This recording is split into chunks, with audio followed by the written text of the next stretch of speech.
Hi everyone, good morning, welcome back to another blog. তো আজকে বাড়িতে পুজো ছিল, তো তার জন্য প্রসাদ খাচ্ছি আর তারপরে মুড়ি ঘুগনি খাচ্ছি ব্রেকফাস্টে। আজকে ঘুম থেকে উঠতে অনেকটা দেরি হয়েছে, তার জন্য পড়তে বসতেও দেরি হয়েছে, তাই ব্লাড চ্যাপ্টারটা আমার কমপ্লিট হয়ে গেছে আর কিছু এমসিকিউ বাকি ছিল। সেখান থেকে প্রত্যেকটা চ্যাপ্টার শেষ করার পর এমসিকিউ থাকে সেখানে, তো তাতে আমার অনেকটা সুবিধাই হয়। আর তারপর আর একটা ক্লাস করছি হচ্ছে কারেন্ট অ্যাফেয়ার্সের। নতুন যে ক্যাবিনেট মন্ত্রীর তালিকাটা বেরিয়েছে সেটা নিয়েই TWS একাডেমিতে এই একটা ক্লাস আছে, তো সেইখান থেকেই নতুন যে মন্ত্রীর তালিকা সেটা থেকে ক্লাসগুলো করছি।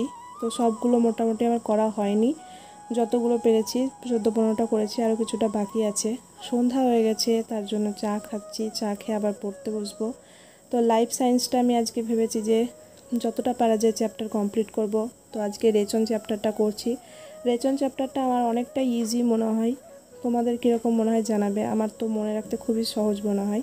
তো আজকের ব্লগটা এখানেই শেষ করছি। তো ডিনার করে আজকে এখানে পড়াটা শেষ করছি।